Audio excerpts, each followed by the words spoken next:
Welcome to She's a Full-On Monet, a digital lifestyle magazine for women. Every week, our editor-in-chief, Kelly Castillo, along with Megan Block and special guests, participate in a deep dive discussion about recent articles and topics we have covered. We invite you to become part of our community where everyone's welcome. You can totally sit with us.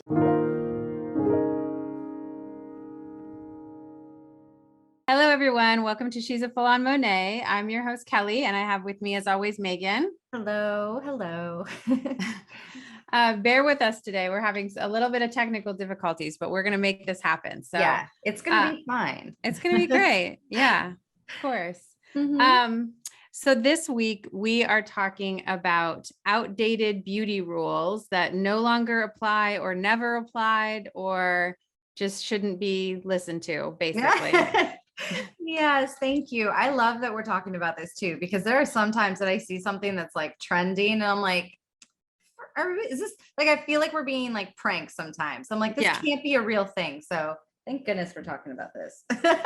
I agree. And, I didn't grow up with my mom, and my older sister, I have an older sister, she's 4 years older than me, but she was always kind of a bit of a tomboy. I don't know if that's a term people still use, but she was never into makeup or fashion or any of that. So, and I grew up way before like YouTube tutorials. So I was, 17 magazine, I guess. And that magazine Jane that used to exist. And there were a few others that were the only way for me to learn about makeup. So I really did read those like they were the Bible and followed beauty rules that probably were never a thing. I don't know. And I still don't feel like I have a grasp on makeup, honestly. I do the bare minimum. And I feel like if I try to do anything else, it looks overdone or weird, or I'm just not good at it. I've never really been one to play with makeup and follow the videos. I really love when people do that. I'm like, I so appreciate it. I so respect it. I think it's amazing. I see some of the artistry that people do and I'm just blown away. But like for me, I just can't. I just don't have the skill set. I'm the same way. I do with the bare minimum. I even go to the extent of like, there was a time I had eyelash extensions like on a regular, just because it cut down the maintenance of like having to put on makeup, but it looked like I knew what I was doing. I feel the same way. I feel like if I try and attempt these trends, or if I try and do something a little bit that's further out of my comfort zone, it shows that I'm trying, and that could just be me internalizing something that's not there. But man, I was bolder when I was younger. I'd look at old dance pictures and be like, you literally wore like aqua eyeshadow to match your aqua prom dress. Like that was some bold moves. Like I would never pull some of the bolder moves I did when I was back then. Cause just like you, I would read it and go, well, this has to happen because this is what this magazine is telling me I have to do with my face. Yeah, exactly. Here goes. Yeah. I tried a lot of things too when I was younger. I mean, I never wear eyeliner, but when I was younger, I had full eyeliner all the time. I felt like I looked weird without it. But as I've gotten older, I mean, I'm in my mid 40s. Woo, I almost said mid 50s. I heard that. I was like, do I need to tell you that you are not? Maybe that's how I feel this week. I feel that I'm 10 years older this week by just how bad everything has gone for me. But that's a whole other podcast episode. I'm in my mid 40s now, and I've noticed just in the last 2 years, and I mean, I could say this might be pandemic related just from being at home and not being used to wearing makeup, but I feel like the more makeup I wear, the more it ages my face. I actually think I look better with less makeup, especially like heavy foundations and powders and cover-ups.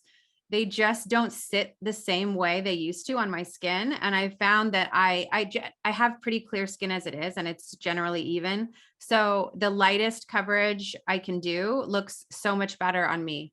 It really feels too heavy and overdone. Yeah. I love me a good skincare routine more than I love a good makeup routine right now. Like that's just because I put the bare minimum in when it comes to makeup, and like I have a blemish situation going on right now and trying to cover that up. I feel like it's making it worse. Like I would just at my age, mid 30s, like I'd rather just rock the situation than try and cover it up. Cause my skin isn't the elasticity, whatever, the youthfulness that used to just suck in all of the awesome concealer that would cover those, like it's not there anymore. So it doesn't go well. And then let's not even get into like trying these cool TikTok trends that people are trying, like, you know, or whatever fall trend is coming up. Like there was one time where it was just like white eyeliner on the top or something. Yeah. Like, I don't even know what it was, but I was just like, there's no way I'm going to see anyone at a Starbucks line wearing that. Like, that's crazy to me, you know, but there was a time in my life where it'd be like, this is what we're doing, you know, like, let's go to the Wet n Wild section and buy the cheapest eyeliner we can so that we can attempt this trend. There was a time like 4 or 5 years ago, maybe even longer, when, I mean, if you did not have a smoky eye, you were not cool. Like a smoky eye was what was it.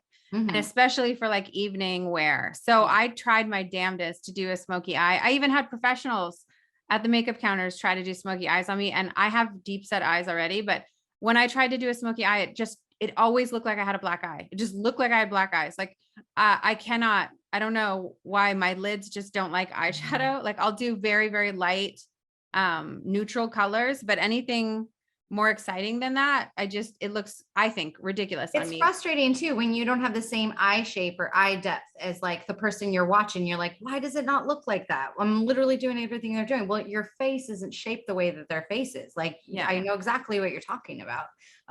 Because I remember getting ready with you for an event and you were just dumbfounded by the fact they got this really bomb smoky eye with your situation. You're like, you have no idea how hard it is to get a good smoky eye. It can be tricky for some people's faces to, or when the trends, when there was a trend of like the lip liner being a little different shade than the lipstick. Yeah. Like, and you saw it on people with full lips and it looked amazing. And then I have a really small top lip. And so when I would do that, there was no like inside color. It was just liner on top. It was just liner. And plus, you know, as you get older, your lip line tends to become less like obvious or less defined. And that's why you see like older women, a lot of times they have their lipstick like bleeds a little bit and you just don't have that definition of the lip line. Now that obviously can be fixed with like fillers and things like that. But otherwise like dark lipstick on older women can bleed and it just doesn't look as defined. Yeah. So I always wondered why it was so overdone, you know, with them. And now I know why. Yeah, it's very interesting. As things change as you get older, rules are different. But so, okay, we're going to talk about some of the outdated beauty rules that have come and gone, hopefully gone. I don't know why they were ever here. I generally think as a rule, whether it's fashion or beauty, there are no rules. Do what makes you happy. Do what makes you feel good. What makes you feel when you look in the mirror, like happy with your appearance, whether that's no makeup or a full face of makeup or crazy colors or whatever brings you joy, like just rock it. Don't listen to anybody's rules. That's ridiculous. I agree. Yeah. And I think, I mean, fashion is the same. This whole, like, don't wear white after Labor Day, don't mix I mean, we've thrown that all out the window, I hope, because people do whatever they want, as they should. Yeah. There's such old school thinking when it comes to fashion and beauty that we think that, although, I mean, like there was a time where it's like, you could choose between a smoky eye or a bold lip. To do both at the same time is like too crazy, you know, like, no, just throw whatever makes you feel like the best version of you, do that. You know? Yeah. I mean, I remember my grandmother telling me like to match my shoes and my handbag. Like nobody does that anymore. Or if I'm going to show my legs, don't show cleavage, one or the other. Yeah. And I think, you know, rules are out now because everyone is just living their life being who they want to be. And I love that. I think that's where it should have always been. No, I agree. So some of the rules that we mentioned in the article, and I know there are a ton, so we would love to hear your guys' outdated beauty rules that you've broken and stopped adhering to, because I think these are really interesting, how they came about and whether people follow them or not. And was there ever a reason for it? I don't know. But not applying mascara to your bottom lashes. I had not heard that one. That's one that I've never heard. And I have blonde eyelashes. So I have to, I mean, without mascara, people actually stop me and be like, are you feeling okay? Because it looks like I don't have any eyelashes. Are you well? No, that is one I have heard of. And it's one that I kind of follow. I don't remember the last time I think the last time I put mascara on the bottom of my lashes, I was like doing a photo shoot or something where, you know, you need like over accentuated makeup, but I have brown hair and I have darker lashes. So you can see that they exist. I remember being told either, I don't even know who told me, but I have heard that rule and I kind of stuck by that rule because I was told that it's like, If you're going to do at the top, don't do the top and bottom because it makes you look kind of like a doll, you know, or like spider webs. But I mean, I think if you have really good mascara, it can do, you know, and correct me if I'm wrong, are there certain mascaras out there that are just meant for lower lash? So if you do it right, it actually can accentuate your eyes and open them up probably. Yeah. And I kind of get it in the sense that like we do eyelash extensions or false eyelashes on the top, but nobody does them on the bottom. It would be a weird look. Yeah. So I get where that came from. And I definitely use a very natural, like a more brown shade mascara on a first pass for upper and lower. And then on my upper lashes, I use like a more dramatic, like a thicker mascara. It's like more defining or lengthening or whatever. But a few months ago, maybe longer, I got a Birchbox. I think it was a Birchbox. It might've been Rachel's out, but I think it was a Birchbox. And it had a little trial sample of a mascara in it. And when I read that it was green, I'll have to look up what the brand was, but it actually said like lower lash mascara. And I thought to myself, and it had a totally different kind of wand. And I thought to myself, wow, like I have never seen this product before, but it makes perfect sense why it exists. And it didn't give any like lengthening or volumizing. It was just a little touch of color. It was perfect. That's perfect. So, yeah. I think it was by Pixie. I know nothing about this. This is just me winging it, but I feel like the lashes on the bottom are totally different than the lashes on the top. And you need more on the top than you do the bottom. And so that you shouldn't use the same wand, or you shouldn't have the same formula for your top lash mascara as their bottom. So if that's like a niche that no one has really penetrated yet, you really should be seen. Cause I love the fact that it's like just a slight tint. You said it wasn't overwhelming, because people think, oh, am I just now being, you know, conned into two mascaras? No, it's the formula is different, you know? Yeah, it's very different. And before that, like I would use the L'Oreal Volumizing. That's my go-to mascara. And I wear that even if I'm just staying home for the day, and I do upper and lower. But if I'm going out, I'll do something heavier on the top, like Sky High, or there's one by Benefit that's really good. Yes, They're Real, I think it's called. And I'll do that if I don't want to like actually put on false lashes. Exactly. Just on the top, not on the bottom, because they're clumpy. Then it gets really clumpy and weird. Yeah. And like you're like almost, I just keep saying like you're a doll. You know how dolls' lashes are very defined because they're, you know, fake. That's what I think of. But if you're using the right mascara and your mascara is not old and expired, then it shouldn't give you that look anyway. And if you really want to go the extra extension of buying a specific one just for lower lashes, but I have heard it, and because I heard it, I applied it because I was young and, you know, you could tell me anything and I'm like, sounds good. You know, like when it comes to beauty, because, you know, I'm still trying to get like comfortable with putting on makeup, you know, like that's not in my regular 5-minute routine as a mom, you know? So when I was young and I was, you know, super influenced by my friends and, you know, the pop stars like Britney Spears, like whatever they said and did, I was like, sure. Okay. That sounds good. So if you're like, don't put on your lower lashes, I wouldn't do it. Yeah, I agree with you. And I think that's kind of, it falls in line with the same thing. Like another myth or rule that I don't think anyone adheres to anymore is that false eyelashes were really only for evening, like a big events, like red carpet, black tie. But now with the prevalence of eyelash extensions, I think people wear like extended eyelashes, whether they're, you know, you do them at home or they're Lashify or they're eyelash extensions at a salon. People do them for every day. And I think whatever makes you feel good, if your lashes, kind of, it's something that you're insecure about, or that you feel like aren't volume enough for your look you're going for, by all means, wear whatever you want. I had eyelash extensions for 2 years up until the pandemic. And then obviously the salons were closed and took them off. And they're great. They're great. They made me not have to do anything in the morning. Like it was so nice. But I picked at them because I'm a fidgeter. Oh, you did? I never did. So I was like super cleaning them. Like I was the girl that was like up to 4 weeks where you're coming in to like need to get a touch up. Cause I didn't want to, you know, be in every 2 weeks. So I took really good care of them. I would never pick them. I was like, it's probably stress. And I just naturally fidget. Like I bite the edges of my fingers. You knew which ones were yours and which ones weren't. And what I would do? I would like stick my fingernail in between and pop them off. Or I would like, I would like pull at them. And part of it, I like the first week, I was so good. I never touched them. I combed them every day. I did it perfectly. Yeah. But by the second week, end of the second week, when they start to grow out, they kind of like start twisting and moving. They don't look as pretty and you start to like fidget with them. I get it. Yeah. Cause they don't lay as flat either. So they can stack up on each other and like curl a little bit. And so that would bother me and I would start picking at them. And what I ended up doing was pulling out a lot of my natural lashes or breaking them off. So when I finally took the lash extensions off, my natural lashes were short and stubby and there were some missing. I mean, it was really bad situation. I wrote a whole article about how I got my lashes back to healthy because I had to use serums. I had to like use one of those lash applicator wands that like puts product on your lashes to help them grow.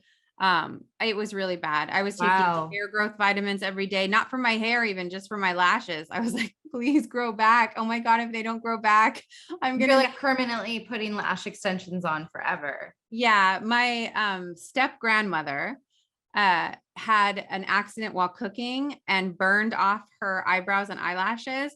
And I always remember her not like with no eyelashes and what a strange like look that was. And I was so worried that mine weren't going to grow back because I was like, I'm going to be just like Grandma Beverly and I'm not going to have any eyelashes. She was literally the sweetest woman and one of the best cooks, but had no eyebrows or eyelashes. She drew on. Did she ever get like put like fake ones on? She drew on her eyebrows. So, I mean, it looked just like anyone who draws on their eyebrows. Yeah. But eyelashes, to put the false ones on, they kind of have to stick to something. Oh, you're right. You kind of need eyelashes as a base. Yeah. Oh, what a bummer. Oh man. No, I mean, I know for me, I kind of blame Instagram and their filters. I just feel like eyelash extensions are more daytime appropriate just because people see how much better they look with some eyelash extensions that they don't have, that cuts off like no joke 20 to 30 minutes of extra work where you have to like do a smoky eye because your eyelashes aren't as long. I don't have long eyelashes. Yeah. And so it's an insecurity of mine, just having a nice set of eyelashes, even just at the corners to make that cat eye. Like I'll go real subtle. I'll get like, I like to get like a strip and then use just the ends and then just a little bit to where it's not like that girl has a full face of makeup on during the daytime, but when it's nighttime, like they go all out. Longer eyelashes on the ends or eyelash extensions can change the entire shape of your eye and your face, like totally different look. Now, when I stopped doing eyelash extensions, I purchased like an at-home, it's not eyelash extensions. They're just individual false eyelashes, but the bond that they use lasts up to a week. So they're called Lashify and they're not cheap, but at the same time, you can reuse them and they stay on your eyes for like a week. Yeah. So some people have said they stay on 2 weeks, but again, me, not so much. But they don't, they stick on the underneath of your eyelashes, not on the top. So the weight is not sitting on top of your natural eyelashes, which causes a lot of breakage. So they adhere underneath. So you literally put the adhesive on like mascara, and then you just hold the lash to the underneath and it sticks. And they're individual. So you can just do them on the edges or you can do like a full. And I always, whether it was eyelash extensions or Lashify or false eyelashes, I always choose like a really natural looking eyelash. That's just my preference because I don't wear a lot of other makeup. If I had like huge lashes, such a huge extreme change. Yeah. But for me, it does. It changes the shape of my eye. It changes the whole look of my face. And I feel like I look done even when I'm not wearing anything else. And that just goes into all parts of your day. If you feel like you look more done, you're going to just be more presentable throughout the rest of your day. And so like what I loved, so I would just go buy like the little ones and just wear those every day. And it would take an extra 10, but the more I applied them, the better I got at applying them and the less time it would take to apply them. So it didn't feel like, because at first I was like, I am literally putting on eyelash extensions and it is 8:30 in the morning. Like, who am I? You know, like I am not Ariana Grande. I'm not going on stage. Like, but then I noticed it, the confidence level and just that little extra push of my eye and made it like more of a cat eye, that it was worth the extra time. And it cut off me feeling like I needed from the eyeshadow and all this other stuff. So yeah, I think when we were all getting ready for dances or we were all getting ready for like, that was like, you save those lashes for those special moments or for nighttime or for a special event. But I see so many people now because of eyelash extensions and how natural they can look. I see everyone rocking them all day long now. There's no rules to that anymore. No, I don't think so either. I don't think so either. And I've noticed too, I think part of it is the prevalence of social media and how everyone documents their day, whether it's TikTok or Snapchat or whatever, that having that little bit more finished look makes you more confident to do that kind of stuff. Totally. And now we're at a horrible place in our society where like, oh, if you're always using a filter, you know, are you insecure about how you really look, or are you never really actually put together? It's like, well, dang, now I have to really look like that in real life. It's just this pressure, I feel like, that social media, because you're documenting, you don't want to look A mess. terrible. Yeah. So it's worth the extra time. Yeah. And the type of social media that we use has changed a lot, where when we were using Facebook or Instagram, we could really curate our feed and choose photos of us when we were at our best.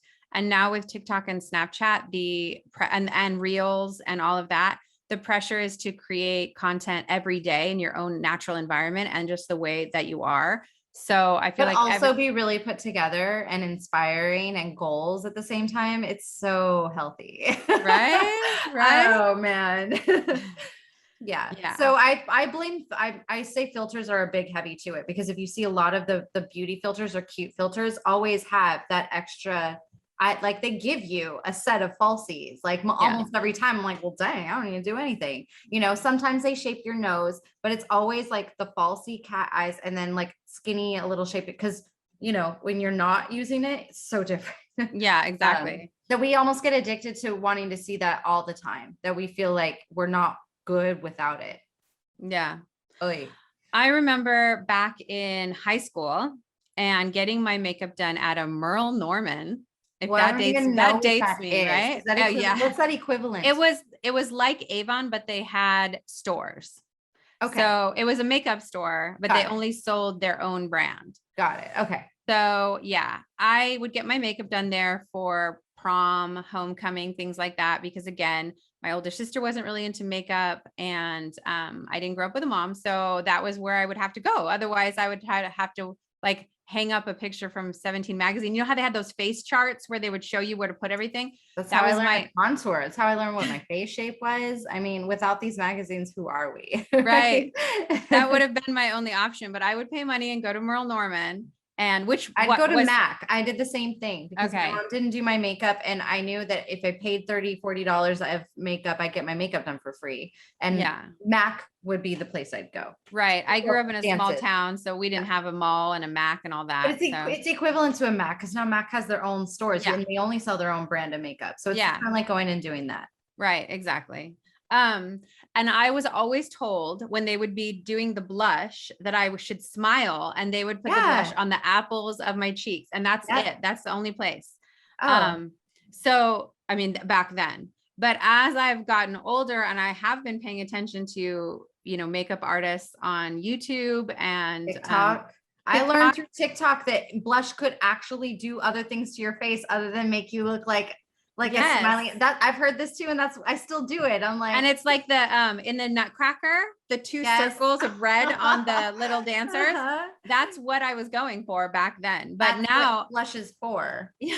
But now, I mean, it's in the name. Like blush should be applied anywhere that you naturally blush. Like that's what it's for. So now I know, like I have blush along my cheekbone to kind of accentuate it. Sometimes just on the tip of my nose or here. Like I have a totally different mindset on blush. It's not supposed to be the circles from the Nutcracker. It is supposed to be accentuated. Yeah, I was told the same thing. Yeah. This is news to me. I wasn't until I was watching TikTok and I was watching, you know, how people can show you their changes just based on what they do. And I was like, that is some sorcery, you know, like she's not just circling over and over, you know, and then you got to like tone it down because you literally look like a little doll, you know.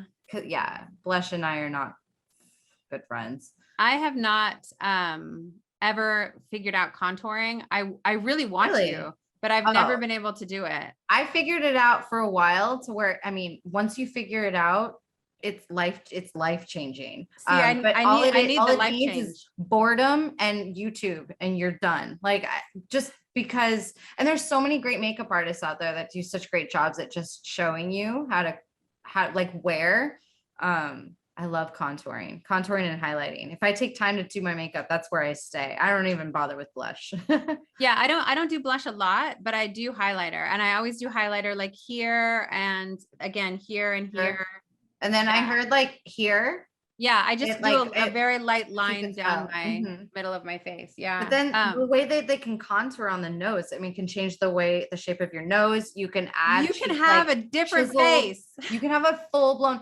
I've seen people do the contour, like what Kim Kardashian does in the morning. And I'm sorry, I don't care how amazing I look at the end. I don't have 45 minutes. They are blending and applying and it's some scary before stuff that I'm just like, that is, I will never be that. I will never be that girl. And I'm sorry, girls and guys, find someone who will just accept you for you, because like, I don't want to ever feel the pressure from my significant other. Like I have to do that all the time. And I think if I did, and I started now, he'd be like, what the heck are you doing? Like, who is this person? But man, it's some serious, when we talk about sorcery, that is some sorcery, because the before and after is just, you can get a whole new face and You're a like different unrecognizable. And I would love to see my face with that different face on it, but I your have daughter no idea. is really good. Your oldest daughter is very good at She's makeup. so good at makeup. So good at makeup that I'm just like learning. And that's the thing, is when you're good at it, good God bless you, because that's a gift I never never got, never will get. I'm still trying to figure out the cat eye, but great thing now is that whether it's a trend or not, TikTok and all these social media platforms are finding really cool, new, inventive ways, like that TikTok made me try it, to like find shortcuts and help us ladies out Normal that don't know people how to do a winged liner thing. Oh, okay. You found a way to do that. And where I don't have to sit there and like apply and try. Cool. Like, that's what I'm here for. I've had professionals do winged eyeliner on my eyes before, and I love the way it looks, but I just can't do it myself. I don't have a steady hand. It's never even. And it ends up looking like, if it's not, I always if it's add too much. I'm like building too much. because I'm trying to even it out. But if you can't do it right, you better not do it, because it looks worse when it's not good. No, it has to be, you have to just, it's like a good hair day. It just has to, the gods have to smile on you that day. Yeah. The games have to be in your favor in this one, because it's either it happens or it doesn't. And I know people are very good at it. And I know the more you practice, and I have learned, like, I used to be the person to, for some reason, I think I was taught this, to like hold when I'm like, and then you let it go. You're just supposed to like naturally do it. Some people are like, oh, hold it up or hold this, like, so you don't blink or whatever. But like I said before, anything you say to me that is supposed to be a rule, I will follow it. I don't even know if it's supposed to happen or be true, but I still smile when I do the blush. Like, I don't put mascara on my bottom lashes, and it's all because of what we're talking about. It's like things that we were told that may not even apply today, but I'm still following them when I do my makeup. So do whatever you want. I learned when I was young, probably middle school, high school again. I don't remember where I was, but somebody had like one of those Avon reps come over, and they were doing a little party, and they did your color chart. I don't know if you've ever had your color chart done, but it was are you a warm tone or a cool tone? And then it told you what colors you were allowed to wear and which you should avoid. And I stuck to that for 15 years. Like, I'm a warm tone, so I can only wear peaches and blushes. I love raspberry tones, but I was always told not to wear them because those are cool tones. I've thrown that right out the window now. I still kind of tend to go if it's blush or eyelash stuff, or eyeliner, eyeshadow. I tend to go for like the chocolates and the apricots. I feel like with eye color, there's just rules that if they're 50 years old, some rules are good rules. Like if you have blue eyes, you stick to the browns, or like the purples. Like the certain colors bring out your eyes more than others, and I tend to stick to those rules simply because I've seen the result show itself, right? Yeah, but I've noticed, I wear raspberry lip tones all the time, and I think they look great on me. And I don't know why. Color, I do what I want. I am excited to try new things. I don't even know what tones I should be sticking to, but I knew that even if I did, I wouldn't probably listen to it, because I see a color and that just like, it's almost like shoes. Like, I don't think about the functionality of the shoe. I just looks pretty and I want to try it and see how it looks on my feet. So same with lip color. I have bought some bold colors that I'm like, oh, that was a bad idea, probably because of my skin tone or whatever, but you should just, like we talk about, buy and try what makes you happy. And, like, I may look at some people and go, nuh-uh, like I am purple lipstick, that's crazy. But oh my gosh, they are like thriving and living their life and so happy doing it that it's like makes me want to wear purple lipstick, right? Yeah, So because just do they what they makes look you so happy. comfortable with I think, themselves. That's yeah, I what think that's the new fashion and beauty rule that we're all trying out for a while, is just like, this is me and this is what makes me me, and uniqueness is celebrated, and we don't have to fit into this mold that we've been taught. And I think that also that comes with beauty too. You know, I see some very bold makeup choices that even on the person, I'm just like, nope, doesn't work. But that's okay. It's not my life choice. They've gone into the world and this is how they want to live that day and look yeah, that day. that You know, bottom line, I think the biggest beauty rule of all time ever in the history of the world is that we are supposed to wear what flatters us. And that is bullshit, because people wear now, thank God we've gotten here. Thank God we moved past that. For our children's sake, thank God. For our daughters and our sons, thank God.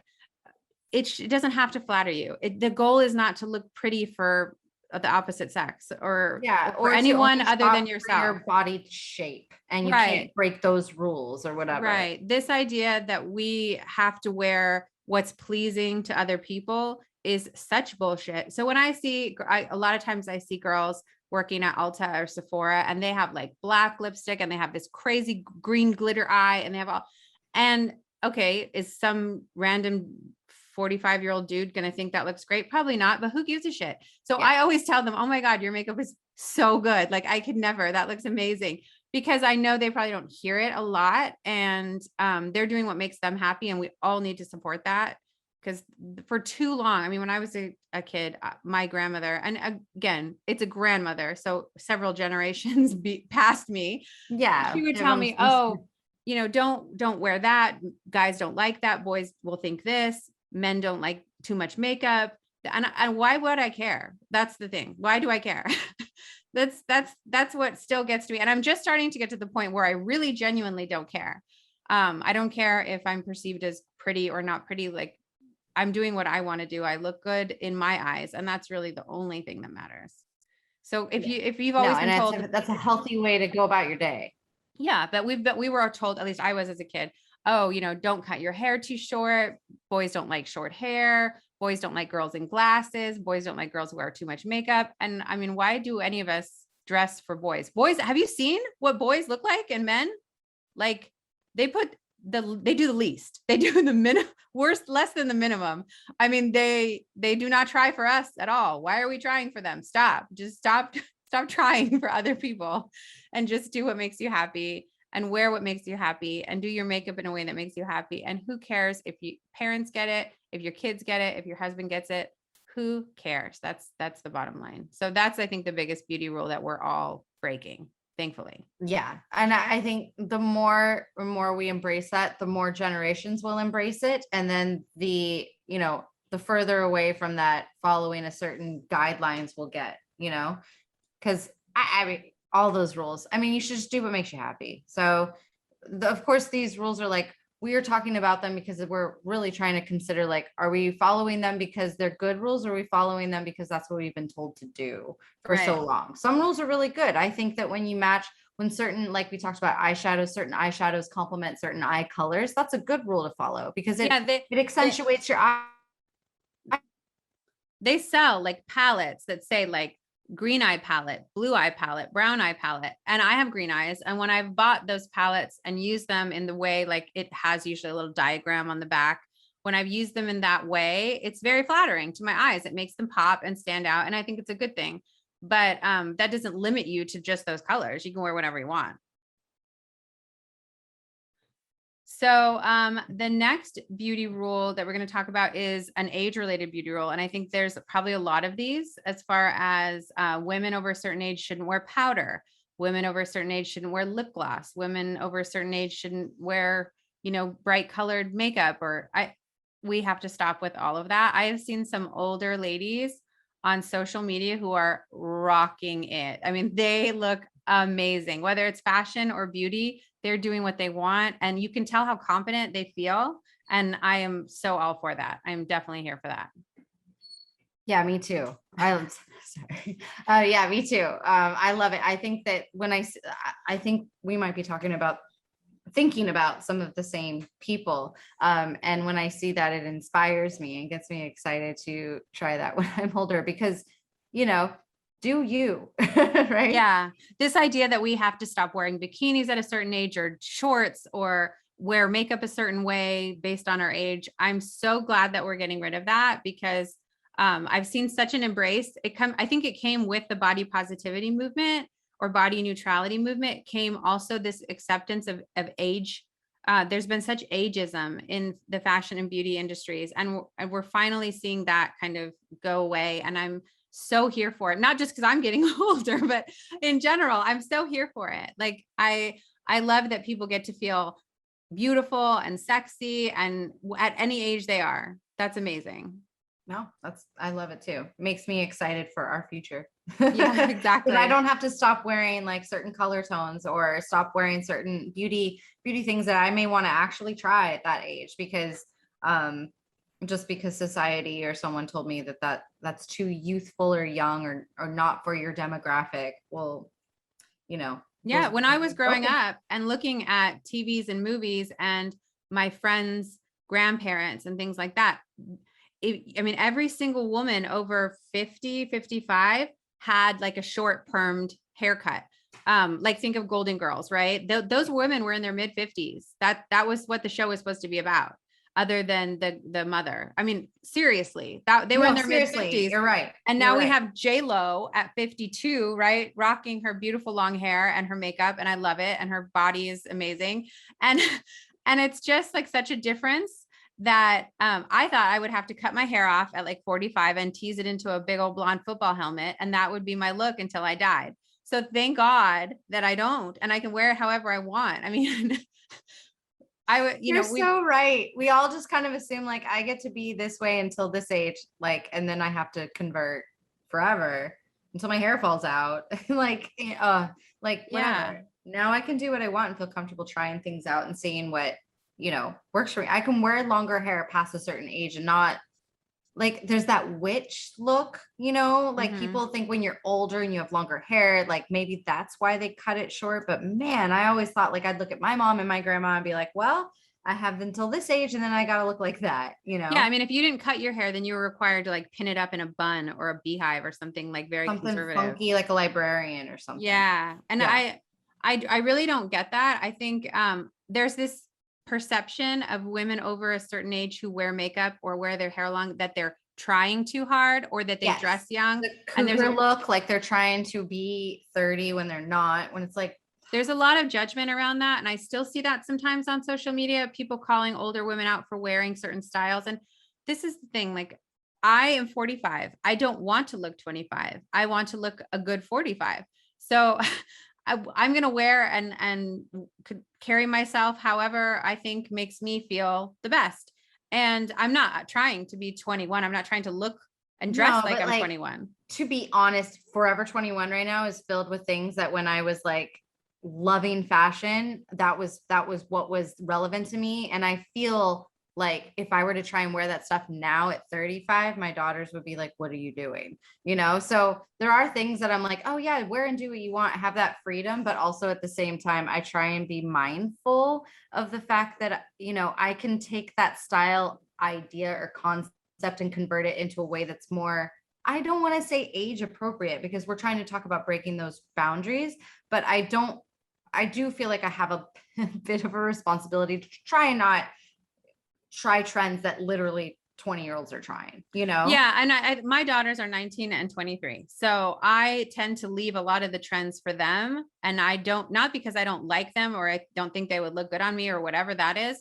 It's that if they're wearing the exact same outfit as me or the same exact trend look as me, that is taking a little bit of the joy of trying that trend for them. And a lot of the trends that are popular right now, I already went through in the 90s and early 2000s. And so I don't need to revisit them, especially, I think we've talked about this before, 90s fashion. I love it. It was the highlight of my life, the 90s. I cannot wear that anymore because I was pregnant through the entire 90s. So everything that I wear with the 90s trend fashion, like baby tees, baby doll dresses, docks, like all that, I feel like I'm wearing my maternity clothes again. Yeah. Oh man. Okay. Well, I was not in that stage.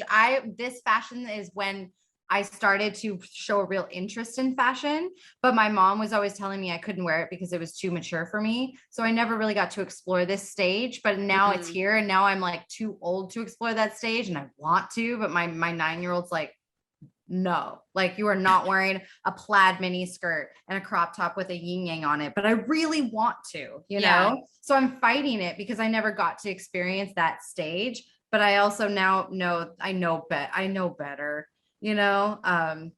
So yeah, I struggle with this, be who you want to be, do what makes you happy. But I also have 2 daughters that I also feel like. Yeah, I feel like a lot of the like wearing form-fitting and wearing revealing Trying clothing to dress and look younger than you really, yeah, in clothing and makeup sometimes, you know, but mostly clothing, you know. Yeah, I mean, I know for me, like even if I looked amazing in one of those tiny string bikinis, I wouldn't wear one to the kids pool with my kids because that wouldn't feel appropriate to me. And if you choose to do that, like I wouldn't judge you either. No, of course not. Yeah, it's a gut thing for me. Yeah. You know? And then when my sons got to a certain age where their friends would like make comments, oh, your mom's hot or whatever, then oh boy, I would be a little more conscious of that when I'm around them or their friends, because no boy likes to hear that his friends are looking and at you don't want to encourage, you don't want to feel like your decisions are encouraging that behavior or adding to it, you know. Right. Yeah. So I mean, you don't want to make things uncomfortable for your kids. Yes. Just like you wouldn't want them to have to have that conversation with them if your daughter's why trying when to they're leave the house. 70, oh, they're thriving because there is like their kids are older and they're like, they probably already think mom's a little crazy anyway. So it's like wear the salsa dress and put on the raspberry lipstick and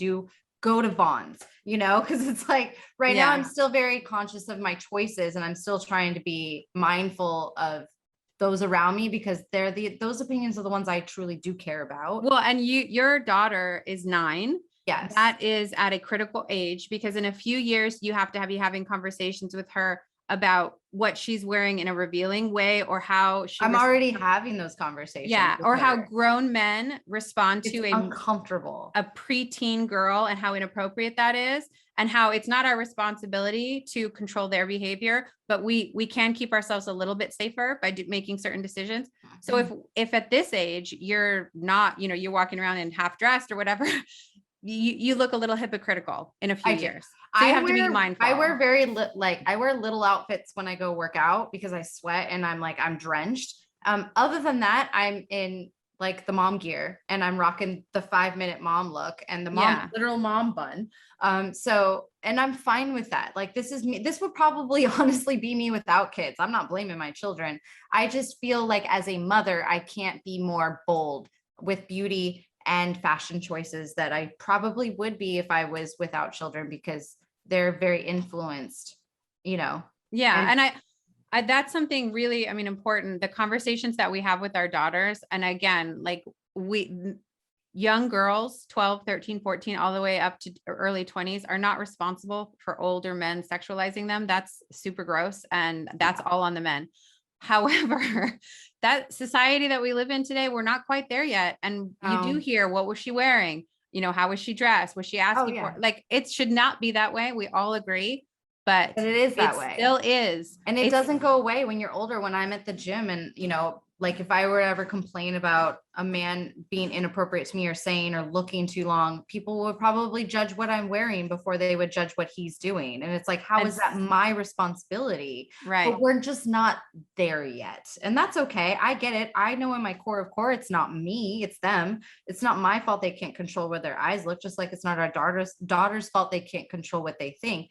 But I'm not going to have her go out in super short shorts or wear eyeliner and mascara at 9 because it doesn't help the situation. Right. Yeah. That's so the conversation that we're borderline of like, do you express yourself, but also when they start to express themselves, you have 2 daughters, when they're like 9, 10, 11, 12, and they want to start to mature their look. It's like, how do you let them be them and still, you know, keep them safe? That's a whole nother subject. I know we're just talking about it's a whole thing. But it is still like I did things and was restricted, and that kept me. I never left that, you know, like my mom told me certain rules, like you said, like heavy makeup should be worn after dark or like for nighttime looks, like do this when you blush. And I never strayed from that because I was so influenced. Yeah. Right? I think we do have to encourage them to find what makes them feel good and what look makes them feel really, their best. But at the same time, we have to explain the dangers of society and how we're, as a society, we're still working on fixing these issues. But there are people who will think this, and there are people who might say that.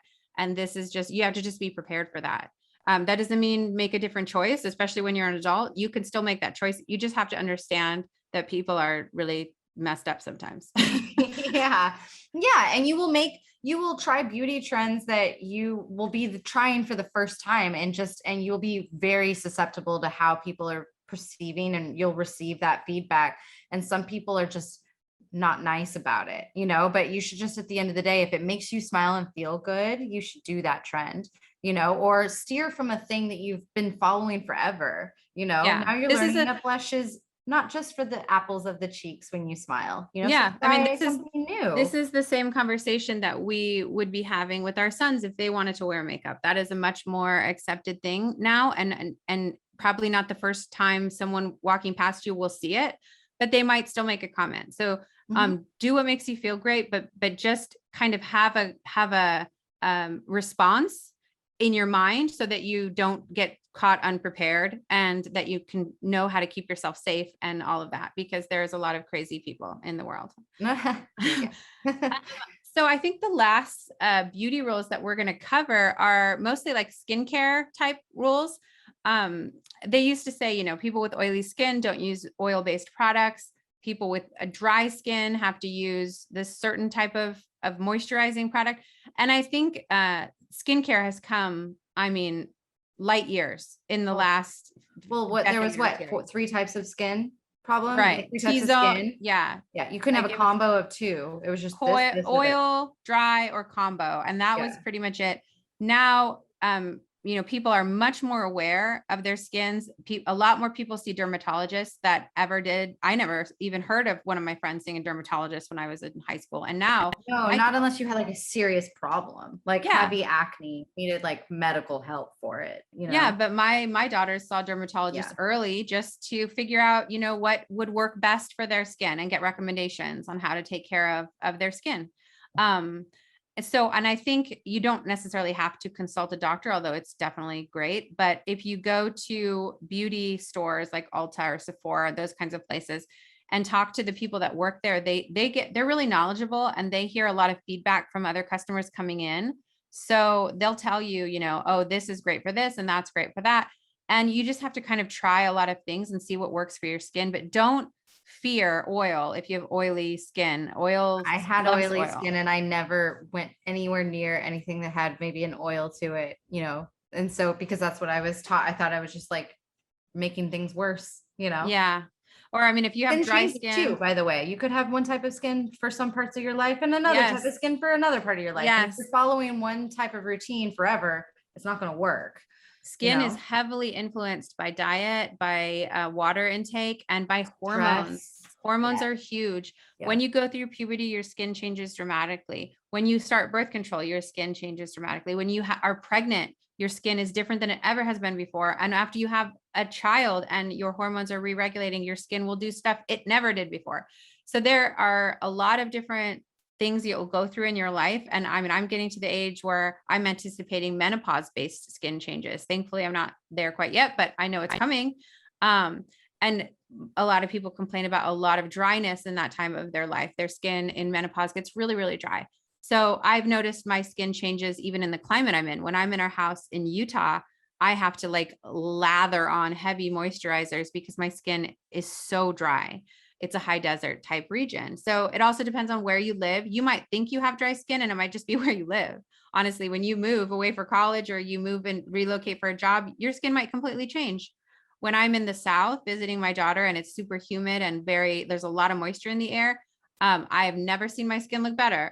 So it's just like, but of course my hair is crazy, but my skin looks amazing. It's like dewy and beautiful. But, right. I've been to that area. I don't know if I remember. I don't know if you've paid attention to Samantha's like Instagram over the last she's been living in Savannah now for over 2 years. Her hair has grown like 1.5 feet. She can basically sit on it. I don't even know what's in the water over there, but it's crazy. She's actually kind of annoyed by how fast it grows.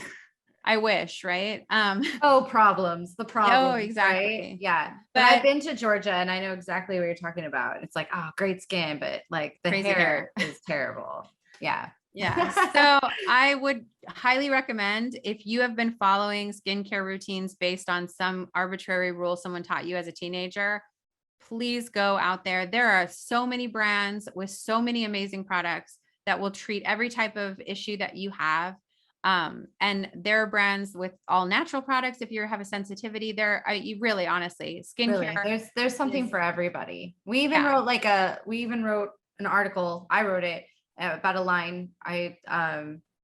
And they have a quiz that you can take, like not a quick little quiz, but it helps guide you. Like if you aren't one to like want to go out and really sit and talk to somebody, an expert, or go to a dermatologist, and you just want to be directed, there are ways even online that you can be directed and guided towards, well, what is my skin type? What am I looking for? What products do I need to help? Because you might just be literally using like one drugstore brand cleanser and not even be using toners or serums or moisturizers. And like, there's like 6 steps to this process if you're doing it right, like the process. So I